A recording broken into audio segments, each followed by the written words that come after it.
Toba टेक्सिंग national council for homeopathy के लिए polling का सिलसिला जारी है। टोबा टेक्सिंग जनरल सीट के लिए 22 उम्मीदवार जबकि टीचर सीट के लिए 11 उम्मीदवार मैदान में हैं। इलेक्शन में जिला भर से होम्यो डॉक्टर और स्टूडेंट वोट कास्ट करेंगे।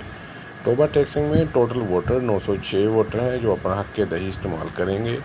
पोलिंग का अमल 5 बजे तक जारी रहेगा, प्रेसिडेंट ऑफिसर का कहना है।